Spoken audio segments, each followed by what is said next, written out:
Welcome home, brave heroes. I'm Ash, this is HeroQuest, and it's time once again for another unboxing of all kinds of goodies that I got from my local dungeon tree. This video is not sponsored at all. Actually, we'll do this one at a time to preserve the element of surprise. All of these are things that should be helpful to you in some way as you continue questing on with friends or solo. And the first thing is going to be this box of sandwich baggies. Wait a minute, don't just fly forward like you already know what I'm going to do with these, because I'm pretty sure you do already know what I'm going to do with these. First of all, there are folks who will never use this method of storage, but I do use it for a few different things, not everything, but like tiles and other things that are of the flat variety. I've got my HeroQuest 2021 more uncommon tiles in a baggie, for example. And this baggie doesn't take up a whole lot of space, and I can kind of form it how I need to be able to fit in the overall HeroQuest box. There are a lot of different ways to do the thing that I need to do and get to kind of the same conclusion. So whatever works, to each their own, you know? But the baggies come in lots of different sizes, of course. So it can be definitely a staple to have a sort of collection of these for emergency use. Some board games require a ton of tiles and tokens, wound markers, things like that. They'll have a lot of chits, that's C-H-I-T-S. And they'll require these things to kind of be accessible to the game's master type of role during play. So not just for long-term or short-term storage, but for play as well. You can take these and sort of make sure they go into baggies so that they have less chance of being all over the place or mixing with each other. So, snack bags, and that size, for your information, was the 5.1 freedom units by 4.7 freedom units. Never mind that, let's move on to the next thing. It looks like I got more than one size baggie. I didn't think these were cool enough to get their own video, but I've gotten pretty much everything else in this series. So, wild creatures this time, the Sea Life collection. Open, Chaos, Dread, Chaos, who cares anymore, Warrior, Abomination, and Lady Barbarian for scale. Sea monsters are invading the HeroQuest board. All right, so I probably am not going to use all of these. I'm pretty much decided. I'm not going to use the dolphin. I'm not going to have dolphins swimming through my dungeons in HeroQuest. And even if I do, the dolphin is a pretty friendly creature. It's not really a monster. It's not really like an ally in your fight against evil. It's not really like a classic monster that can be recolored and reused through the board game that you're playing. But here we go. Shark, pretty small shark, relatively. Black, that's pretty useful. I like that. Lobster, I don't know why that's a question. It's clearly a lobster, but it's like it's pretty creepy. There's something extra creepy about it. The extra thick antenna, I suppose. Sea turtle, manta ray. Don't go anywhere. I've got a plan with this. Octopus. They could have done better with the octopus. They could have done worse, though, so I guess I won't complain. Yes, as an esteemed content creator, I declare they could have done better with their $1.25 USD package of sea monsters. And fish. Giant fish. The fish don't like to stay upright. That's a shame. I was looking forward to the fish. Oh well. Okay, so obviously you can use any of these as like food tokens or whatever. You can have your heroes traverse a dungeon that's supposed to be near a sea, a port where sea animals are captured and stored to be used as food for the nearby fishing village or what have you. But I'm showing you the scale because there are a number of dungeons in HeroQuest that feature water, and these dungeons generally only have water that comes up to about your ankles. It's not water that you're submerged in or that you swim in most of the time, but we can make a quest where this is a thing. And when we do, the abominations are a great natural enemy to have because they seem like they would thrive in an aquatic environment. Really, any sort of environment that is watery or swampy in nature, you could paint these guys red and have them come out of the lava. And if you've never thought of that before, you're welcome. But when it is implied that your hero is underwater in an underwater dungeon, you can have these underwater creatures, and everything makes sense now. And these are large creatures, so they're going to take up more than one space, and they're going to be subject to the ability to attack anything around them, just like the oversized enemies and the rules that accompany those oversized enemies in newer expansions. I say newer expansions when the Frozen Horror has been out and then the Mage of the Mirror has been out for 30 years. Never mind any of that. Never mind any of this. Decor. This time, mushrooms. All right, so usually I have like before and after videos with this sort of thing, and the little wooden pieces are no exception. Yep, they've got that strong pine smell. I love how these feel, actually. These are great. These are pretty cool. Okay, so we've got mushrooms, and I've shown you mushrooms before, but these are very accessible. You can buy them right now. They're made of wood. They scale to your classic or contemporary HeroQuest game as giant mushrooms. They can be mineable node spots, so your heroes can walk up to them after coming into a room or some such where they might be revealed, and after there are no enemies on the board, they can go perform an action with this. They could attack the mushroom. They could collect the mushroom by searching for treasure. These can be collectible items. You can paint these in a variety of ways. There are literally hundreds, thousands of different mushroom species out there, and there are a lot of ones that are more well known that are used as collectibles in video games for things like ingredients. If you want inspiration, Five Below sells a book that's all about mushrooms right now for obviously $5 USD, and it is a beautifully illustrated little book, lots of pictures, lots of information about each of the different mushrooms.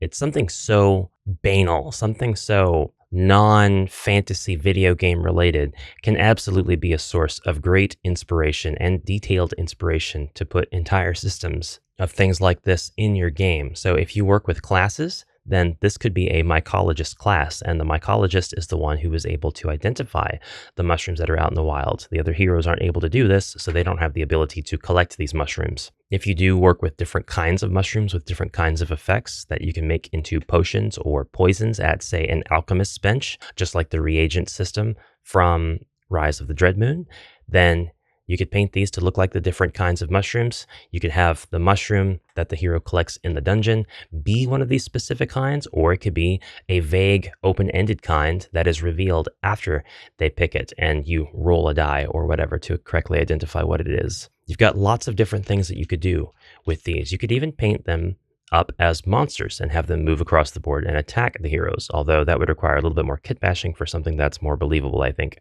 Finally, mushrooms that are on the board could have completely different effects and are intended to remain on the board rather than be taken off and collected. So the hero could come up to a mushroom and attack it, and in this instance, it could release a deadly poison in the next turn that'll really hurt anything that's adjacent to it. Maybe the hero can be immune to this, or maybe the hero can sort of sacrifice that body point of exposure to this poisonous mushroom in order to take out the enemies around it.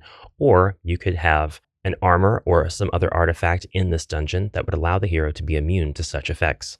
Other mushrooms could blow up really big, bounce the enemies back, bounce the hero back. The hero could jump on it to land in a completely different part of the dungeon, or the hero could eat it just like Super Mario and grow twice their size.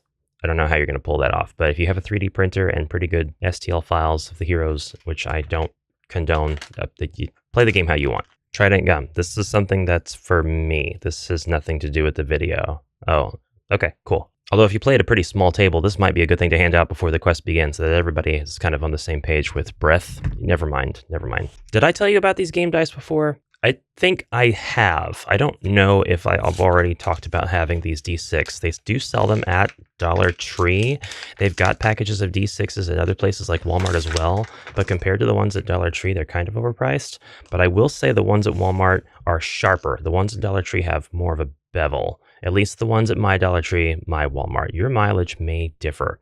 But anyways, I would absolutely consider getting these if you want a way to keep track of body points on certain boss monsters or other monsters where you are just kind of out of room around the board. You don't have enough pencils or notepads in play or what have you. These things can work great as trackers, just like they do in Warhammer Quest, where you've got smaller die, admittedly, that go next to the monsters and are used to keep track of how many wounds they have. But I do use these for a similar purpose, and I make sure to have a lot of D6 on hand when I'm doing stuff like prototyping for Project F or what have you. This is also a nice little visible way to show the current status of a particular entity's BP while they are on camera, instead of having to have a second camera point to a sheet of paper, and the only thing that's going to be pertinent on that sheet of paper is the number of body points that a hero or monster has. You can use a die right next to the monster, and there's no confusion, and it's clear and has some presence. Might be a little immersion breaking, so it's kind of up to you. It's up to you either way. Let's move these out of the way and get on to the next thing. Dr. Seuss Erasers.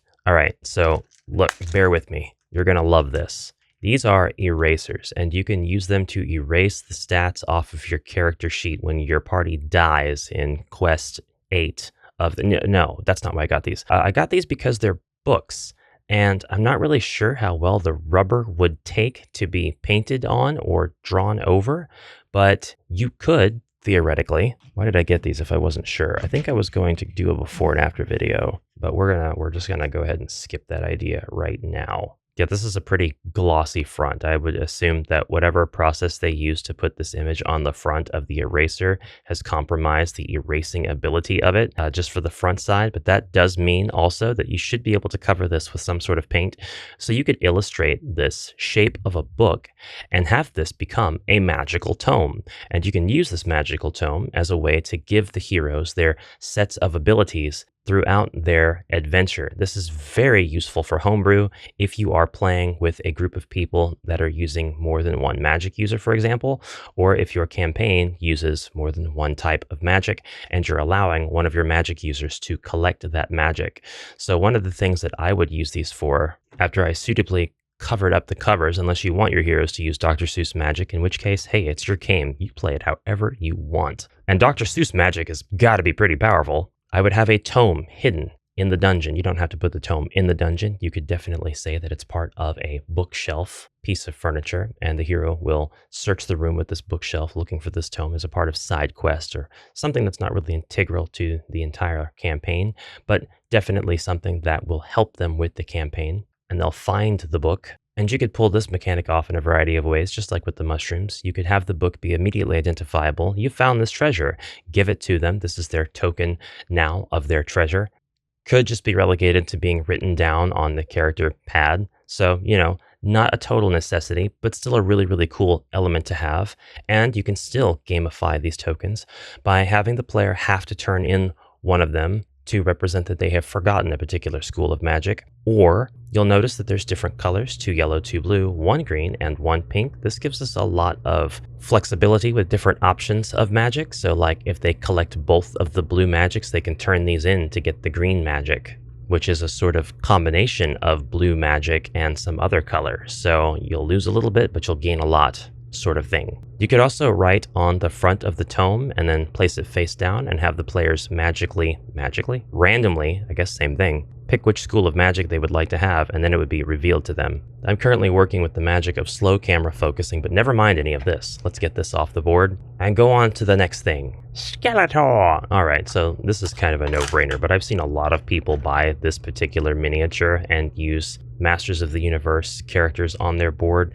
He's not going to scale super well, but you could definitely call this enemy a skeleton brute or something after you prime it and completely paint it. And for $1.25, why wouldn't you?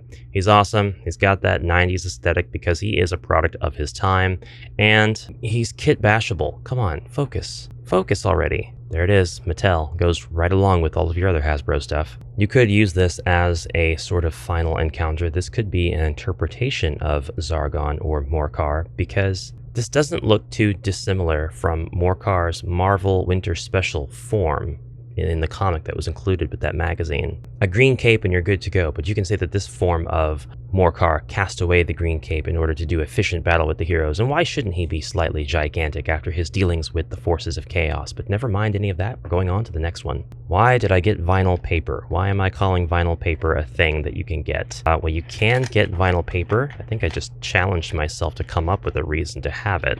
The vinyl paper is glittery, it's very coppery. There's quite a substantial amount of it. This roll just keeps going. Wow, this is easily 4 foot. Yeah, it's definitely longer than 3 foot. Just rolls right up. Let's see, is this adhesive backing? Permanent glitter paper. I'm not too sure what this is actually used for. I guess there is an example picture right here on the front, but I don't know how you get to that point. Works with most vinyl craft cutters for use with adhesive cutting mat. Easy to weed adhesive. This is adhesive. Oh, that explains why I bought the adhesive cutting mat. Okay, so for $2.50 total, you've got yourself an adhesive cutting mat and this copper paper, which they have other colors and other textures, of course, but I got the one that looked like copper because copper equal money. Don't ask me how that logic is supposed to make sense. It sounded a lot better in my head. So pull that film off, and then indeed, the cutting mat is sticky.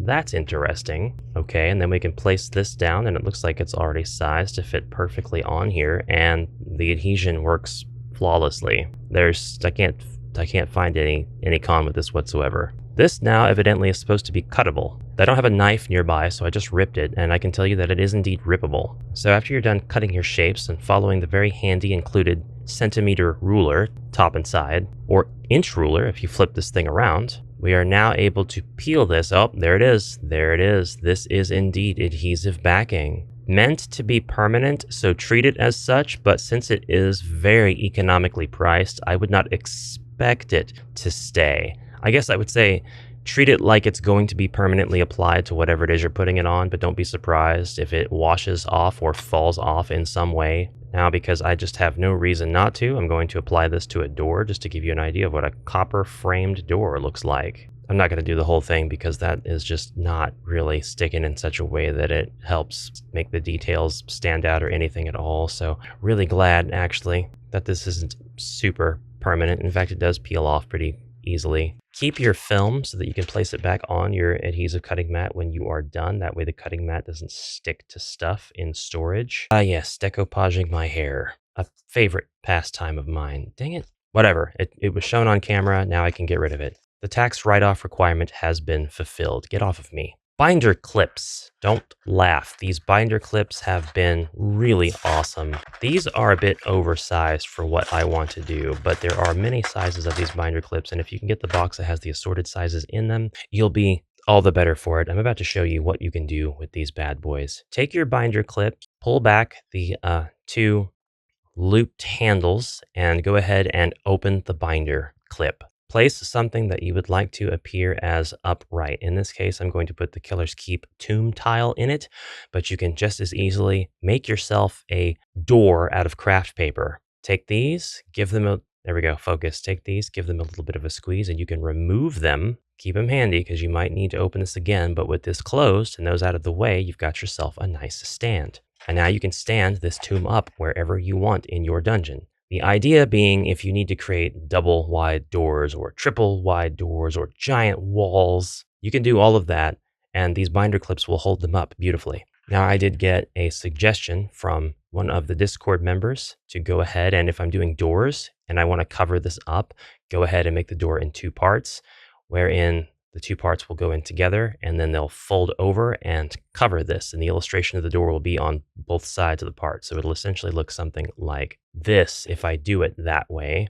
And again, this is kind of an oversized binder clip. If you use a smaller one, you won't see this stuff poking out. But now your doors will be on the board, three-dimensional and no binder clip. They will have a bit of a triangular shape though. It won't be as pronounced as this one because the smaller binder clips are thinner as well. But there you go. Put this in the corner, tilt it at an angle, and you've got yourself a little bit of a mirror. You can set up all kinds of cool puzzles with this. Anyway, don't laugh at the binder clips. I use them a lot in my prototyping for Project F. In fact, I'll go ahead and show you some of the results of that. Just a really simple open door. Doesn't have to be anything super fancy. Here's the door on the board. We'll get a close-up here in a second. Here it is.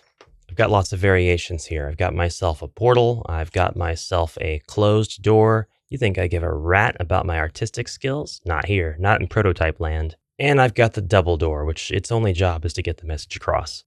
Which door are you going through? Choose wisely, brave hero. At the time of filming, or buying these things actually, I could not find that package of assorted binder clips. Again, $1.25 and you get 12. You could get it 12 of the assorted ones, which I'm pretty sure there are 3 sizes in that pack. So you should get 3 variations for each, or there might be 4 sizes, in which case you'll get 3 of each of the 4 sizes.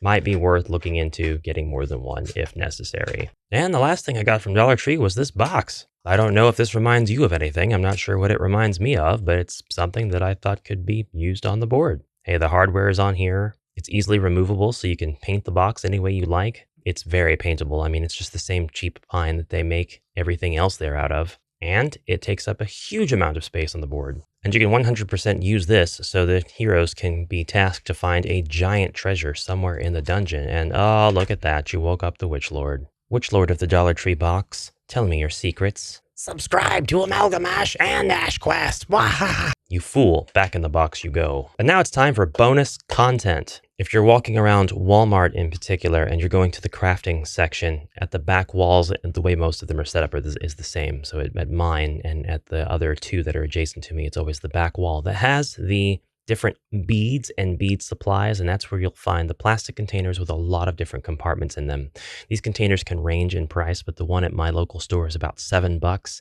If you just turn the corner and go an aisle or two over and then back, you'll go into where they sell the yarn and where they sell the thread, and they'll sell floss organizers in this section of the store, and these are about half the price of those that are built to store the beads. Don't ask me why, because they have more or less the same holding capacity, although I will say these are very rigid.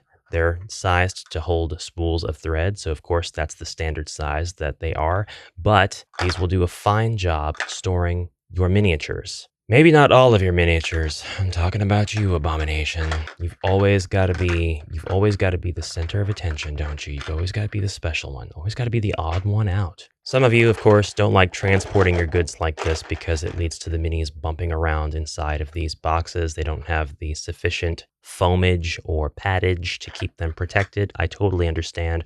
I love using these for storage purposes. This was about $4 after taxes, Mr. IRS people. Speaking of using dice to track wounds, I went on Amazon and I looked for different dice that were 5 millimeters. There are many different kinds and a lot of different price points for these, but I went as cheap as I could. So for about $8, you can get a set of 50 of a single color. This was kind of marketed as being multiple colors, but I think the intent was just to show you what colors you could get. So I didn't choose blue, the blue chose me. And now I have 50 dice that I can use as wound markers. The dice that come with Warhammer Quest look so much cooler, and I think they're actually one scale bigger, like 1 millimeter bigger. But anyways, you can use these and they won't take up hardly any space on the board at all to track your heroes and monsters' wounds, just like you would with the full-size dice, but these are a lot more inconspicuous. They take up so much less space. They are kind of a pain in the butt, though, so I can actually kind of understand if you would just rather use a full-size die. These are about 1/16 the size of the full-size die. These are 5 millimeter for your reference. 5 millimeter. 5 millimeter is too small. There's also like a disclaimer that's like, hey, these are just toys. Oh, these are stuck together. 2 for the price of 1 or 1 for the price of 2. Hey, what would I get if I rolled that? Oh, I got like a 7. They're just toys. Don't use them for like actually depending on the result of a roll, which tells me that they're probably not balanced, which wouldn't be a surprise whatsoever. But, you know, if you're using them to track wounds, you don't care if they're balanced. You don't care how they're going to roll. But also, if you did care how they were going to roll, I don't think it's a huge deal. I think they'll pretty much be kind of sort of even. Look at that. 2 5s and 3 4s. Maybe I'm wrong. Maybe they're rigged after all. I think these were about 8 USD. Would not buy again, but if you like this use of them, get them. The last thing that I have to show you is this lovely wall hanging dollhouse thing that I picked up for $1 at my local junk store. This did not warrant a video of its own, but you can consider this the before, because I think this would make an awesome beginning to a GM screen or a way to store your minis if you've been seeing those ads that I have for the wall art that also acts as miniature storage. You could definitely cut some holes out of these doors. There's enough depth here to give it some interior dimension so that you can actually properly store and display some minis in it. But it is very thick, rigid plastic, very, very thick. Anyways, this is going to get primed and painted, and it's going to be very dungeony looking when I get done with it. I'll have to do something with all of these hearts as well. I don't know that there's going to be a lot of heart left after I put my heart into it. Anyway, guys, that is the Dungeon Tree video of the month. It probably will be the last one for a while because I've pretty much drained this store out of all of the inspiration I think I can get out of it. But if you found any of these tips or tricks or tools useful, do let me know in the comments below. I would appreciate knowing what you did and how you did it, or how this video inspired you to do the thing that I did not mention doing. And I'm sure that there are several things I didn't mention doing. So until next time, brave heroes, onward and bye for now.